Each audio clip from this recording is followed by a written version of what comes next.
और अभी भी है ना जो बात बोला था खेसारी जी और पवन जी को लेकर के, तो मुझे लगता है कि सारा भोजपुरी जो फैमिली वहाँ बैठा हुआ था, सारे स्टार लोग भावुक हो गए थे।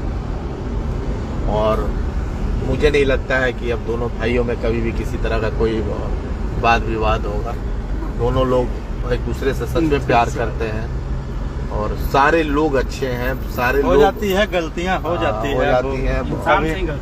कोई जरूरी नहीं है कि अखिलेश कश्यप भी हमारे भाई हैं, विवेक जी भी हमारे भाई हैं, राजीव, जो लोग भी टीम में है, पंकज, सब लोग एक टीम है। और हम चाहते हैं कि आप लोग भी देखिए, मेरे भाई, आप लोग को नहीं समझ में आ रहा है, अभी आप लोग को बुरा लग रहा है, कुछ खेसारी जी के फैंस को बुरा लग रहा है, कुछ पवन जी को फैंस है, लेकिन ये बुरा नहीं लगना चाहिए। इसलिए नहीं लगना चाहिए कि खेसारी जी के फैंस और पवन जी के फैंस और हम सब, खेसारी जी इंक्लूड पवन जी, सब लोग को मिल करके हम लोग को सिर्फ और सिर्फ सोचना है तो भोजपुरी के बारे में सोचना है और भोजपुरी को आगे बढ़ाना है। तो इन दोनों भाइयों को एक रहना होगा और दोनों लोग रियल में भाई हैं, कहीं से भी कोई किसी तरह का ही नहीं है।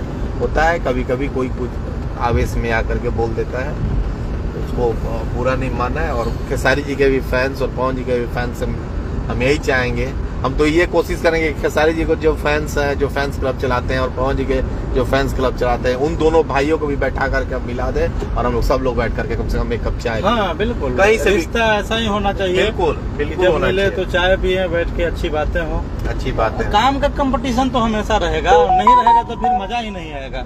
काम का कंपटीशन हमेशा रहेगा हर जगह। काम गाने से हम लोग लड़ाई करेंगे, गाने देखते हैं किसके गाने ज्यादा अच्छे आते हैं, इसमें तो लड़ाई हमेशा रहेगी, नहीं रहेगी तो फिर मजा नहीं आएगा इसको लेके। लेकिन ये जो चल रहा था, इन्होंने वो बोल दिया, उन्होंने ये बोल दिया, ये गलत, तो ये चीज खत्म हो गई। ये सबसे खुशी की बात है। आप लोगों को ये सोचना चाहिए कि रात भर अगला शूटिंग करता हो, चाहे खेसारी जी हो चाहे पवन जी हो, दोनों लोग अपने मेहनत के बल पे यहाँ आए हैं और आप लोग के आशीर्वाद के बल पे आए हैं। और रात भर लोग मेहनत करते हैं और 12 घंटा 13 घंटा 14 घंटा काम करके घर में जाते हैं, यूट्यूब पे उनके परिवार को गाली लोग दे रहे होते हैं। ये चीज नहीं होना चाहिए। ये लोग भोजपुरी को, हमारे भोजपुरी कहाँ था, कहाँ से कहाँ ले जाने का काम किए पवन जी लोग ने, सब ये सब कुछ लोगों के चलते हो रहा था। खैर, ईश्वर उन लोगों को माफ करें, ईश्वर उन लोगों को माफ करें और उन लोगों को भी सद्बुद्धि दे। क्या सोनू भैया, भोजपुरी से जितने लोग भी जुड़े हुए हैं, सबका रोजी रोटी चलता रहे, वाद विवाद में पड़ने का कोई जरूरत नहीं है। आप सब लोग प्यार और आशीर्वाद दें और भोजपुरी के आगे बढ़ाने में मदद करें।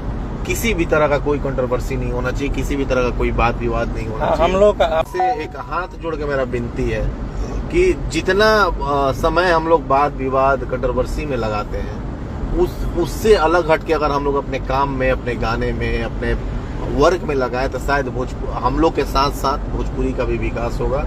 और भोजपुरी हमारी माँ है और भोजपुरी के लिए ही हम लोग को काम करना है। तो भोजपुरी को आगे बढ़ाने के लिए, और रवि किशन भैया ने जो काम किया स्टेज पे, हम सैल्यूट करते हैं उनको, इतना अच्छा काम किया। रवि भैया ने बहुत सारी ऐसे बातें बोली जो आप लोग अगर सामने रहते तो आप लोग को भी दिल को छू जाता।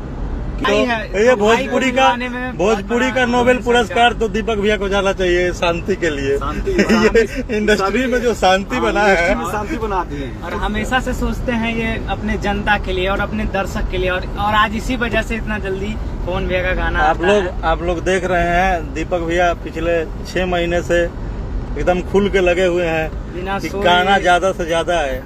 और इसके लिए दीपक भैया रात भर जगते हैं, सब लोग सो जाता है और ये लिस्ट बनाते हैं किसका शूटिंग कब करना है और कहाँ करना है। तो